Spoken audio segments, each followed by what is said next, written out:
Hi, and welcome to episode 64 of Sidekick Mastermind. Today's episode is a mental health plea for universal basic income / freedom dividend. So, Andrew Yang is becoming popular because he's been talking about this idea of a universal basic income, and he's running for president. Now, before this, no one had really talked about it too much. Mark Zuckerberg had mentioned it. There have been some tech leaders that have mentioned it, but no one's really discussed it and talked about it other than some trials around the world. No one major, like running for president, has talked about it. Now, Andrew is kind of like, this just makes complete sense. I have a lot of friends in Silicon Valley. I have a pretty good understanding of the automations that are making jobs disappear, especially around the world. There's already, he sees the technology already in existence. Now, as a young man or woman going into the job market, you're told to go into debt for an education, and then there's hopes that you'll have a job that can pay off that education. Well, if over the next 20 to 30 years, most jobs are going to be automated away, really over the next 10 years, I don't remember the exact numbers, but I think they have said around 80%. Let me double check. By 2030. Tech experts predict 13 jobs that will be automated away by 30. Jobs, customer service, research and data entry, production line evolution, local TV advertising, pharmaceutical discovery, banking services and retail checkout, outbound sales, food service, fast food service, long-haul trucking, delivery services, any tasks that can be learned. And that's the thing. This is from Forbes. Any tasks that can be learned. We're literally microseconds away from, and when I say microseconds, even if it takes another 10 years for us to get to the level of automation where, all right, so right now, about a half a mile from me, there is a Wendy's, and they're offering sign-on bonuses because they can't find good people. And I was in there one day, and there was a new person working, and I don't know, I saw the whole thing. I'm not sure what he did for it to happen like it did, but the sandwich just fell onto the ground. And he looks down, and he's like, "Where's your sandwich?" He's got the bag in his hand, and it's not on the place where the sandwiches are when they're done. And he was so confused. And I had seen it, and I'm watching him, seeing, because it was just kind of mind-blowing. And then he realizes it's on the ground. He picks it up, looks at it, puts it in the bag. Now, a robot would not do that. A robot would be programmed, and you don't have to train it. It's trained like that. The moment that robot is brought in and set up, yes, there is some initial programming and design, but once, I believe in Japan, I'm going to look it up real quick. Food preparation robots. Okay, so in 2017, they had robotic chef does all the cooking for you. And here's another one from Business Insider in 2018, May. Robotic kitchen cooks food in 3 minutes or less. It might be the same as the other. But the point is this is coming. 9 ways robots in restaurants. Here we go. 9 ways. This is builtin.com. Food robots are serving up changes in the restaurant industry. In the late night, blah, blah, blah. It talks about Ray Kroc and, the billions of dollars in revenue and all that. Ray Kroc with McDonald's. So here's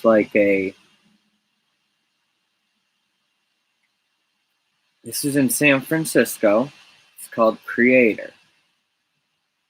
And it's this wild looking machine that's got tomatoes in it, onions in it, lettuce, cheese, all these things. And it can make the burger. This is that's the thing that people don't understand. Here is a vending machine. Oh, it's a coffee robot. That's, is what it is. Here's Spice. It's prepares fast, casual, bold meals in its robotic kitchen. Customers select from a menu, and then the robots portion out and dispense ingredients into robo-woks, which cook the food in 3 minutes or less. Other Chowbotics. This is another robotics robot, food robot. It's an evolved vending machine that prepares salads, grain bowls, and other bowl-styled meals. This is what I'm talking about. Blended. Here's another one. Then here's a baking company, a pizza. I'm telling you, within the next few years, all these jobs are going to be gone. Everyone knows it that's in tech. I mean, even if it's within the next 10 years, we've got to start preparing. Now, a universal basic income could have bad effects. It could have good effects. It could create that entitlement where people rely on it. Now, this is a very crucial time. I believe we should do it. I believe, adding a few more $1 trillion to the debt isn't going to affect things. I mean, say we do it for 4 years. It is what it is because we're already in so much debt as a country. This country is on the verge of collapse. Now, this would be a trickle up economics. Now, instead of giving to the billionaires and saying, all right, now help out the poor people, you're giving to the poor people and you're saying, not just but everyone. You're giving to everyone, just giving it to them regardless.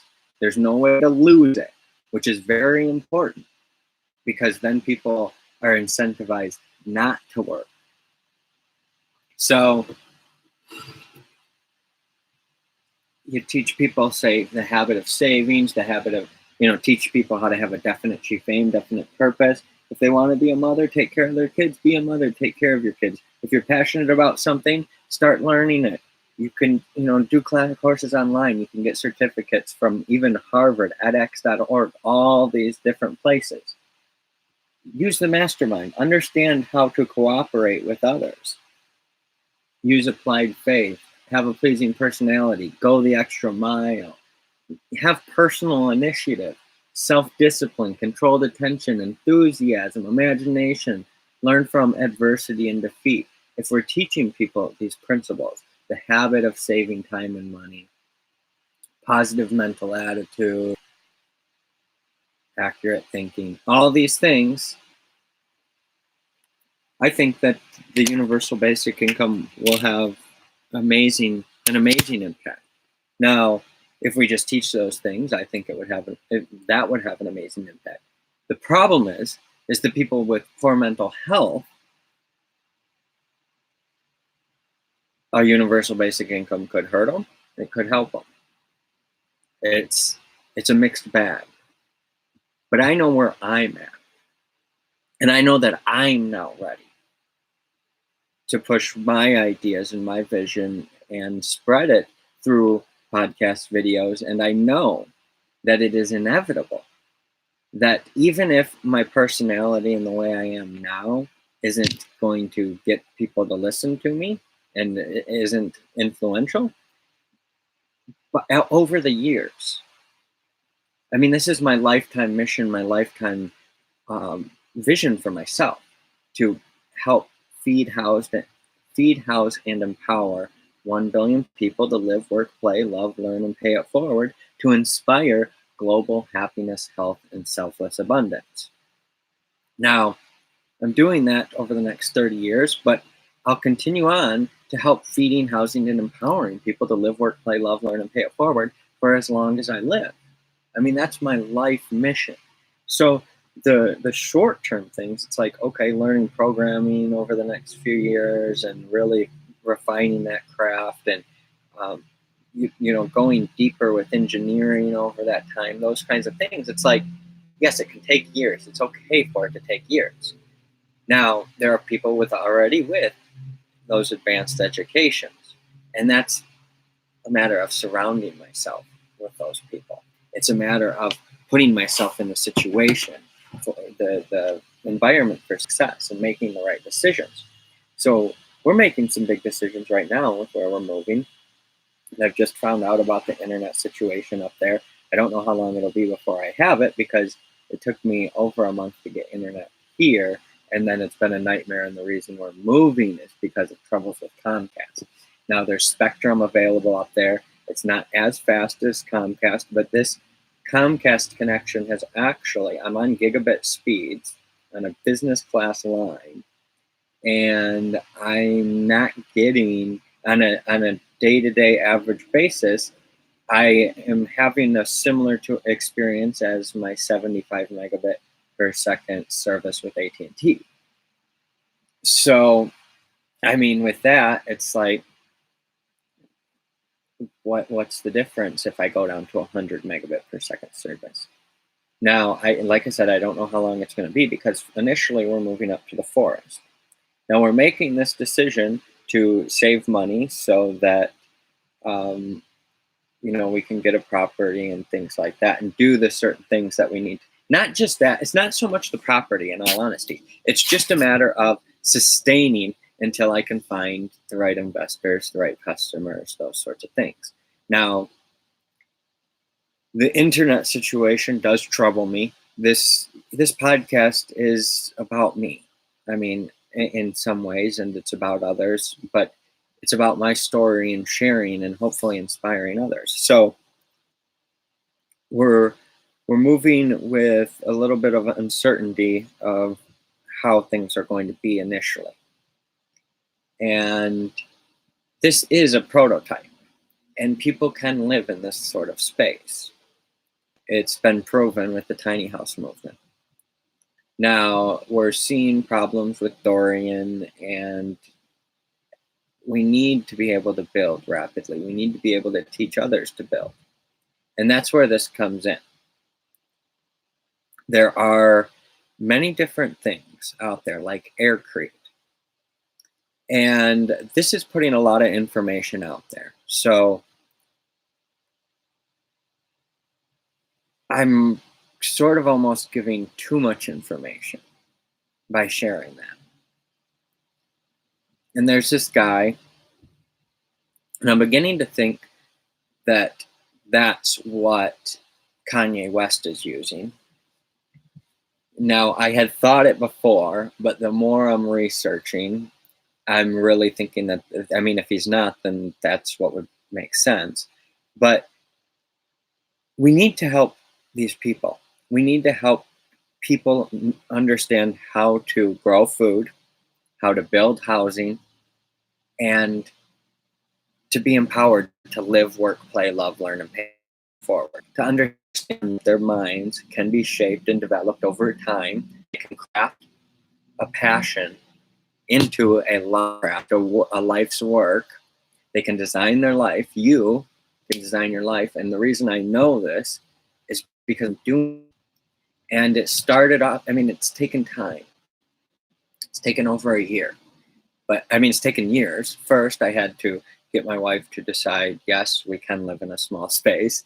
And then we had to actually find the space and buy it. And then we've had to do work on it. And we had to live in it over the winter, completely unprepared, but we survived. And even like negative 40, 50-degree wind chills, whatever it got down to.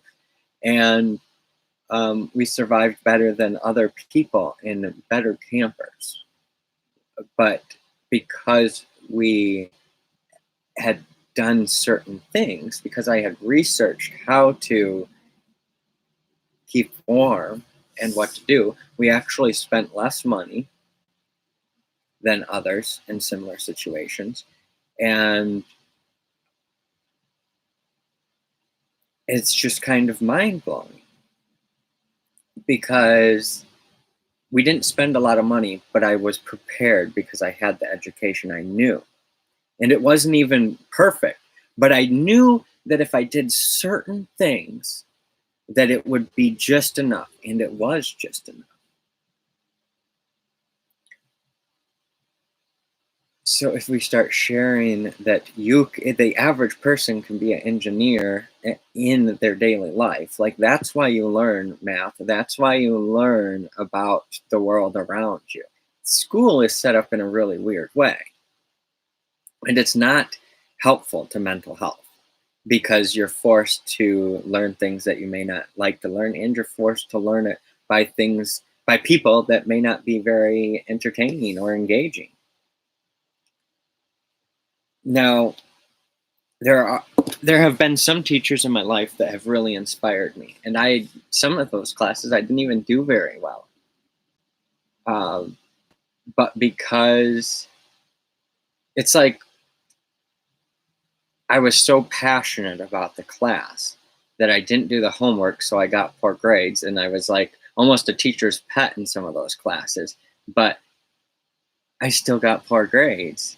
And then as I got older, I understood a little bit better, but ultimately the reason I dropped out of high school was because of completing homework. Now, at that time, and it took many years to understand completing things and moving forward, and that's one of the things that I like about podcasting, is that it's never complete. And it's really hard to complete something when you're shooting for perfection. And Steve Jobs talked about great artists steal, but better artists ship, or something like that. I don't know what he said. It's something about it. He changed it because you got to ship.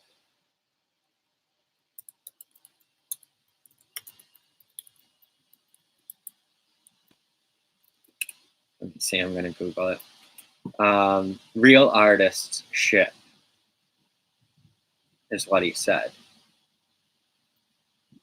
He was referring to the fact that everyone has ideas, but real artists deliver on them or ship them, as he put it.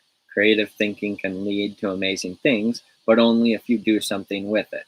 That's from creativethinkinghub.com. Now,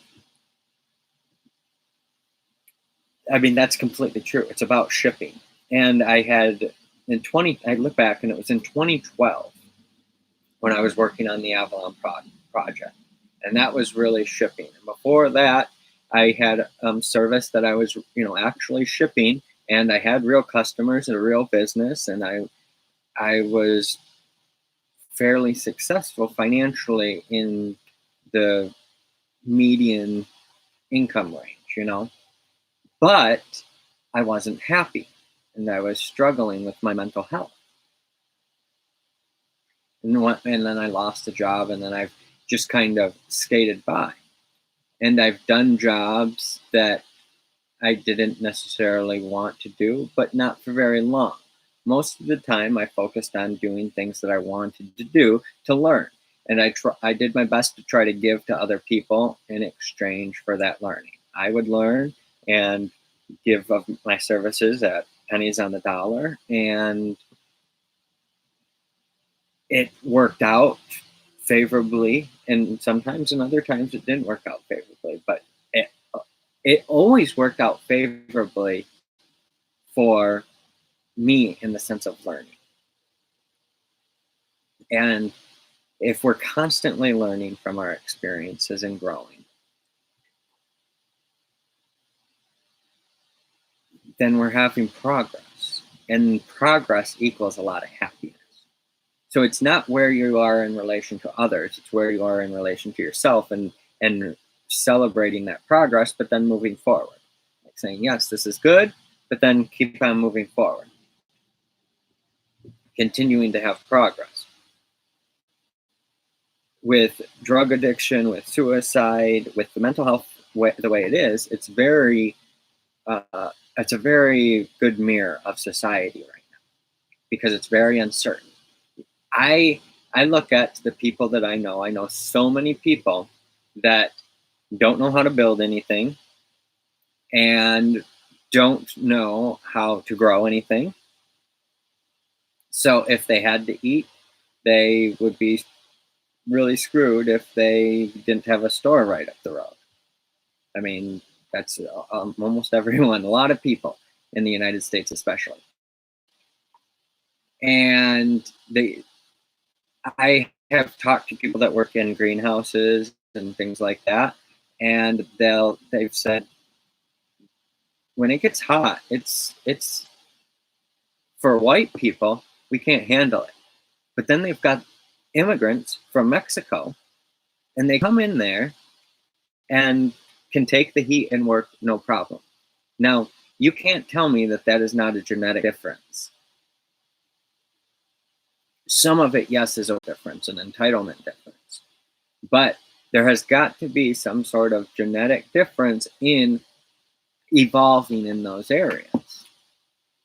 Now, we need to take all of these things into account. We need to stop saying that everyone's the same, everyone's this, everyone's that. Not everyone's the same. Everyone has their own unique purpose, their own unique reason for being here, and that is partially their own choice and decision. We've got to understand this. We've got to understand that we can't force our will upon other people. And with a universal basic income, it opens up the doors for entrepreneurs. And I really want to inspire a new wave of entrepreneurs to build farms, to build housing, to build villages, to build cities, to build entire communities, everything that is needed. Manufacturing space, retail space, event space, recycling facilities, but also water, wastewater treatment. We need to build sustainable energy in a way that, okay, so right now we lose power if a tree falls on the line down the road. Well, people could die in those instances. And, if it's really cold, but if you have something like a Tesla Powerwall and you have solar, then it's decentralized. And while you may want to be on the grid for the sake of protecting others from failures, and if you use more energy, you can buy from others, and if people use less, they can sell their excess energy. Why shouldn't we have these capabilities? If we're putting a roof on anyway, why shouldn't that roof collect the energy that's being put down on it? And the Green New Deal is great. Andrew Yang's thing is great. All these things are great. And I make the plea for mental health that these things happen so that people can afford their basic needs of food and housing. Now, I know a lot of people, and this is true of many people that I've met, where one guy was on disability, he gets his check, and he's homeless. He was staying at the homeless shelter, but couldn't stay there because he was addicted to crack, and they knew when the checks came and would take advantage of the people there. So he stayed in the woods in a tent. And he still couldn't afford food and housing on $750 a month. This is where the entrepreneurs come in. Sustainable, low-cost housing, micro housing. It doesn't have to be huge. People don't need huge spaces. They need a bathroom, a bedroom, a place to sleep, a place to clean themselves up and relieve themselves, a place to cook food, and then access to food. Now, if there's no grocery stores and it's hard to access food, then they don't want a vehicle and things like that. If it's hard to access entertainment and amenities, then they'll need vehicles. Then a vehicle adds more. So if you form micro villages that have the amenities for those people, the shared amenities for available for everyone, but people still have their own space, this is how we start pulling people out of poverty. Taking someone off of the street and putting them in 200 square feet should be a no-brainer. And yet we are saying, oh well, we can't build housing that small because people won't have enough space to move around. And what about the handicapped people? And what about this? And what about that? Well, what about it? You just make it so that a wheelchair can get around in a smaller space for the handicapped people. If people aren't handicapped, then it doesn't matter. And yes, if they have friends over, that you want to consider that. But what I'm saying is, it's not, we need to think about the individuals, because it's actually individuals that are living on the streets. It's actually individuals that are prostituting themselves for drugs because they can't handle the fact that they lost their children after going into homelessness. Like, these are true stories of people. Like, the drug addictions, the suicides, all these problems are because, not completely because of housing and food, because there are people that have everything. They have all the food, they have all the housing, and they still end up on drugs. What's wrong with those people? Are they living? Are they working? Are they playing? Are they loving and being loved and connecting? Are they learning and growing and paying it forward? Now, the person that's been given everything, then the people around them are judging them, and they're having trouble connecting. Now, is this person after my money? Is this person after the wealth, or do they really care about me? Is this woman really loving me? Or is this man really loving me? It's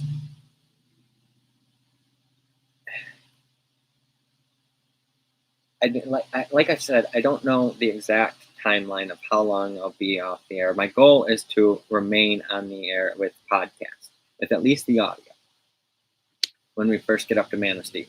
It's going to depend on financing, how much I can sell. I need to make sales of websites. My expertise is websites, technology. I can do marketing, those sorts of things. But the technology aspect, helping people on the tech side with marketing on websites through the Sidekick Mastermind, is 10 people, and I'll make $25,000 for the year from that. And that's my core to help me to focus on, yes, small businesses, marketing, all those things, keep myself marketing, and I can do my own, so then I can share that knowledge each week with those people. And websites I can do a lot more rapidly than other people. So it's worth it for them to pay the $2,500 for a WordPress multi-site, because WordPress multi-site on your own server for a year, you're going to pay $2,500 easily. So I'm helping you with that, and in this group, it's really a valuable experience. And yes, my goal is to sell those, and hopefully I'll have one sold this week. We'll see. I'm waiting for a contact, but I've only got 2 more days of internet, 2, maybe 3. And then it's going to be lowered again until I get my situation straightened out, so I can go places and do some stuff. But we're going to be moving and making that transition. We got a lot of work to do. I'm still going to be trying to do the podcast to document it. But my point in all this is that I'm putting this audio out now in the way that it is because I'm trying to sell websites, people, members of the Sidekick Mastermind, sidekickmastermind.com if you are interested.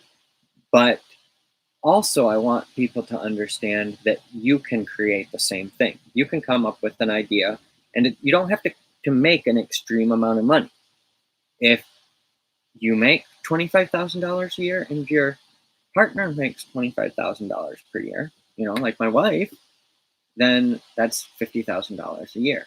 We can live very comfortably on that. Like, that's the American dream. You save some money, you put it away, you take care of your kids, you live, work, play, love, learn, and pay it forward, and then, you eventually die.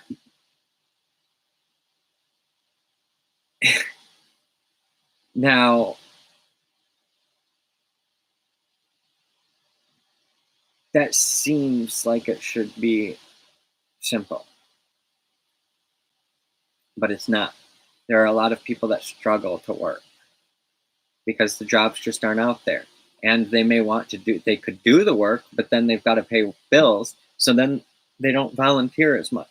People actually volunteer more when they have more money.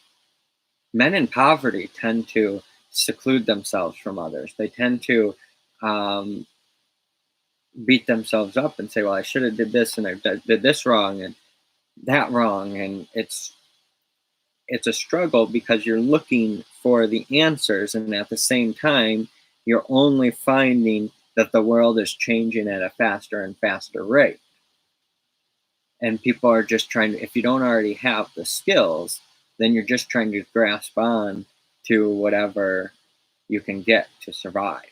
And as automation takes over, and over the next few years, I mean, you look at Casita was a micro housing company, and then they were bought out, and now they're a hospitality company.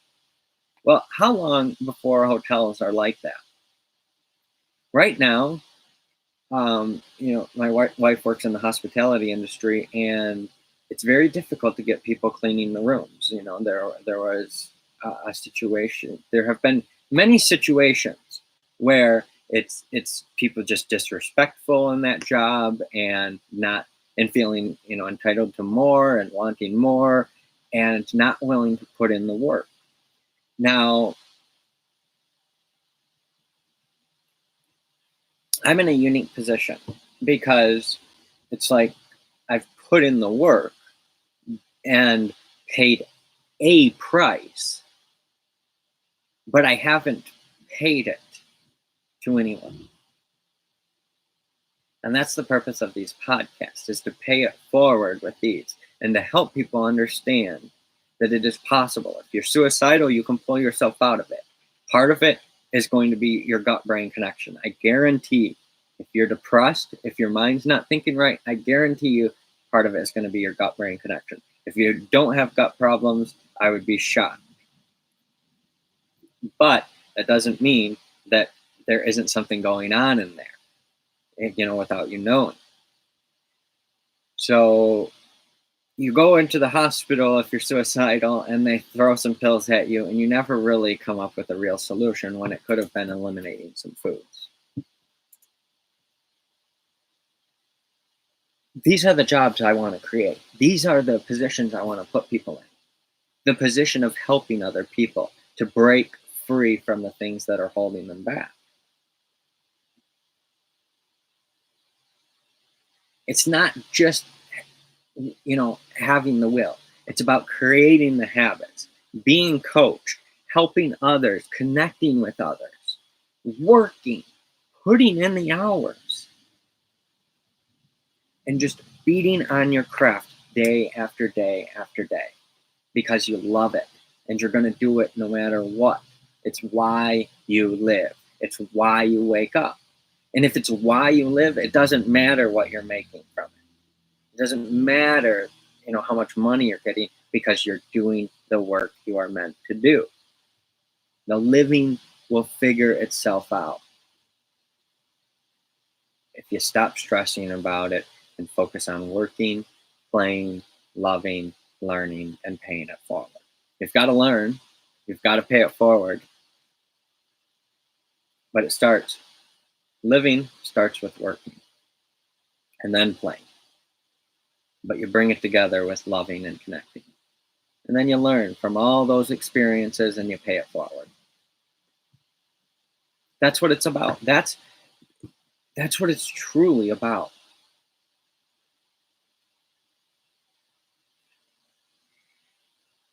I am really excited because I know I've got plans for millions of dollars, millions, billions of dollars.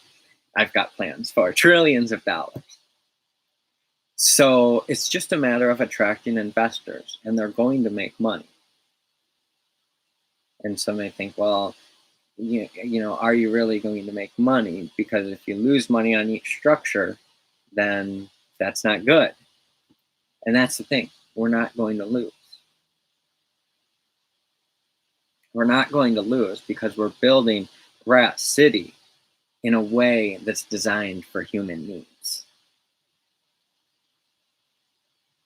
And if you know what Rat City is, and if you know about human needs, like certainty that you're going to have a roof over your head, food in your stomach, uncertainty, variety, that you can have some fun, significance, that you actually mean something, love, connection, learning, contribution. That is living, working, playing, loving, learning, paying it forward. Those are the human needs. Everyone has them. This is, the physiological needs of Maslow's hierarchy, the safety needs, the love and connection needs, I don't know what the next one is, but then it leads to self-actualization. I mean, that's the point, is each level goes higher and higher to self-actualization.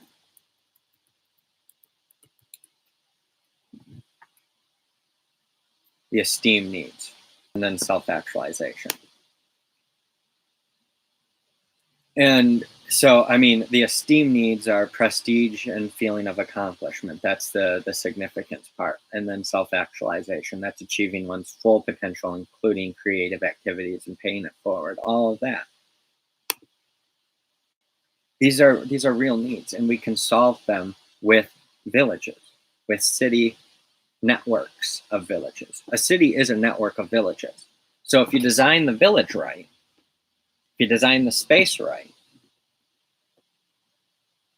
and create infrastructure that is scalable and also decentralized, so that you don't have entire cities of 70,000 people, 100,000 people with poisoned water.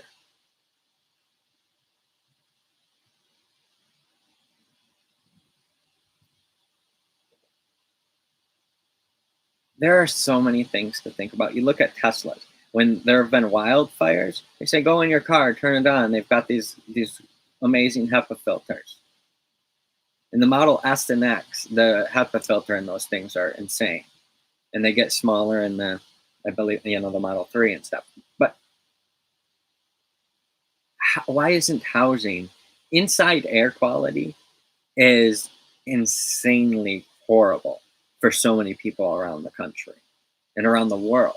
It's worse than outside air quality.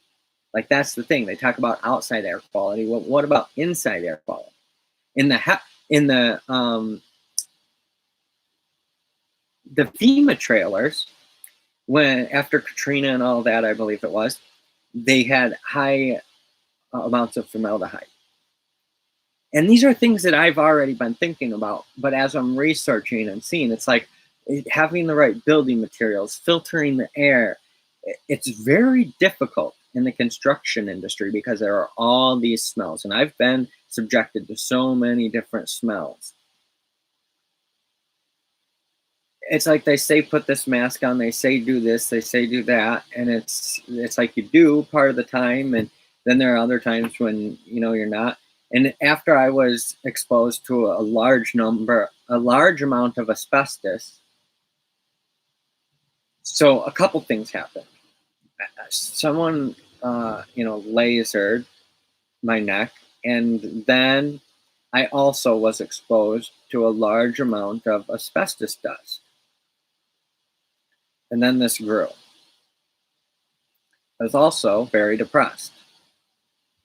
So it was like a combination. I almost wanted, and not almost, I did want cancer to die. So it's like it manifested in ways, yes. But those thoughts can also heal.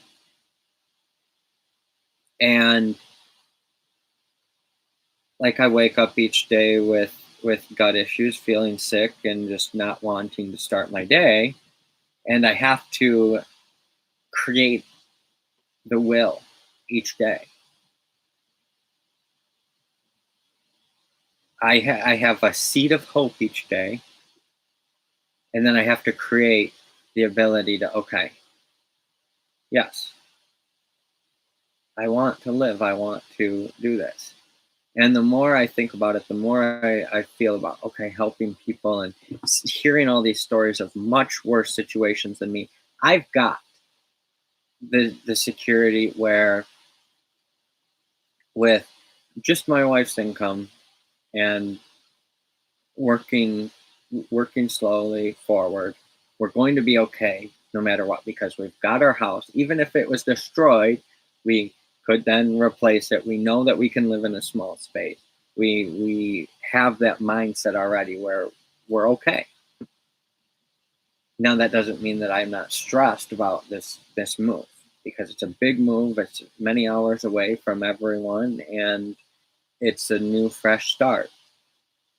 I don't know how long it's going to be before I can have a quality internet connection, because, like I said, we're going to be out and off grid in the wilderness. I don't know how long it's going to take. I don't know if I'll get sicker or if I'll feel better or any of those things. I'm nervous about many things because there is a lot more work that I'm going to have to do. But I'm also looking at everything that I've done and all this content that I've put out. And now that I know, yes, this is exactly what I'm supposed to do. I'm exactly on the mission. It's only a matter of time before that right investor is like, yes, I want to invest in this guy. And then more investors, and then more customers, and more employees, and more partners. And your idea can have that same thing. If nothing else, I hope to inspire others to do this with their own life, to design their life the way they want it and create the things that they want. To understand that you don't need the big house, you can live in a small space and love your life more. And when you have more free time, you have more time to prepare your food.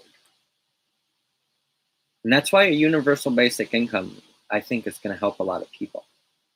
Because I'm going to build millions of houses for people. There is not going to be a homeless person on the street in America within the next 5 years. We've just got to keep moving forward. We've got to take care of each other. And if we can inspire it here, if we can do it here, the rest of the world's going to follow. China beat us on manufacturing. We need to beat China on building and taking people's lives to another level. It's not just working. While China is great at cranking out workers, America is great at the American dream. If you want it, you can create it. Let's just make the base level a little easier. Not saying to give people everything. I'm saying give them a bed, give them a toilet, give them a small kitchen. Give them enough food for the day. And tell them to create the life that they want.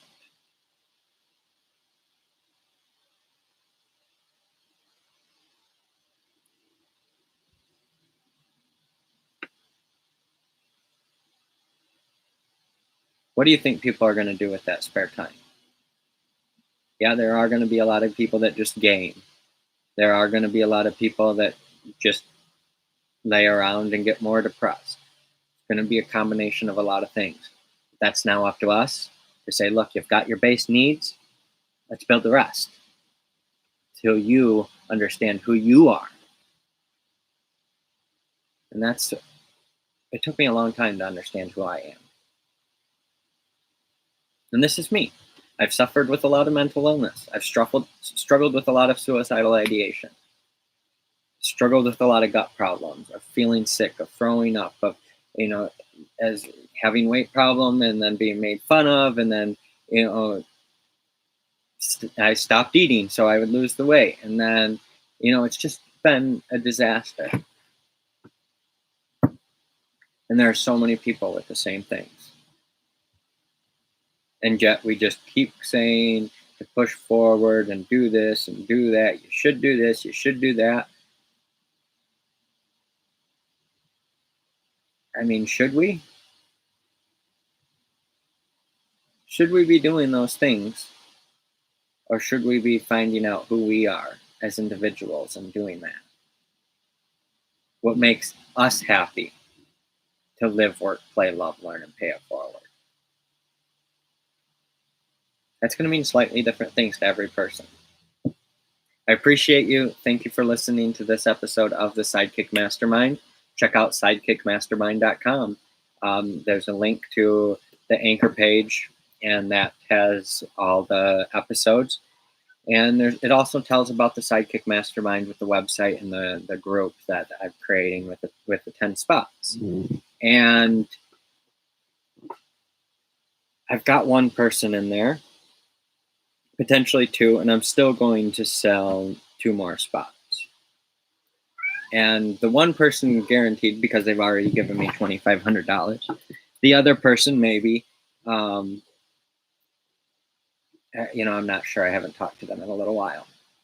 It's up to them of whether they want to contribute and be a part of this kind of growth. That's the thing. I want everyone in this to be 100% all in to this kind. I mean, not into committed to the group, but committed to their business and taking it to a new level over the next year. And this other client that I'm pitching this week, I created a website for them months ago. I haven't went and talked to them. And the website gets all kinds of hits every day. And they recently opened a second restaurant. So I reached out to them and I said, I would like to add your second restaurant and make the site the way you want it. Now, I don't know exactly how this pitch is going to go. But the point is that I need $2,500 from them to provide the most value. Because without that $2,500, I don't even think I'll be able to finish the website.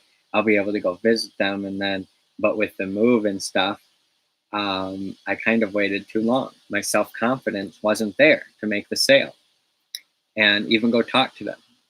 My self-confidence was just completely blown because I had such bad luck. I had all these domains and I was giving them for free. And I was also trying to sell website services. And because I was giving the domain name for free, but also trying to sell my services on the back end, people wouldn't even take the free domain. So now I've got all these people's domains and I'm like, what do I do with this thing? Because I wanted to give it as a gift and I don't want to have to keep paying to renew it. And, part of me was like, well, I'll charge, a monthly fee and offer another services. And I was experimenting and trying different things and just not having very good luck. So then I just kind of gave up on that idea temporarily because I said, I'm wasting so much time. I'm just going to start creating content and focus on me. And now I've got hundreds of pieces of content out there on Facebook, YouTube, and Anchor.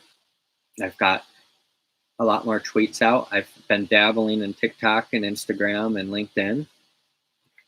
And I mean, I've known that I've had to add these, and it's not that I'm dabbling, it's that I'm starting to create the habit. So each day I'm playing around in there and working to push content out, more and more content out. And I know that at this point, it's kind of like that training effect. There's that plateau and almost the dip. And then when I get internet again, it's going to accelerate again. And by the end of this year, by the end of 2019, I know that whether I have $100 million in funding closed or not, I know that I will have at least hundreds of thousands, millions, but the infrastructure starting. Because what I start buying with the initial money, the real estate, and start bringing people together, because once you have the real estate, you can bring people in very easily. If you can house people for free, well, not for free, but if you can house people in the organization with buildings owned by the organization that's also creating content to help attract more people.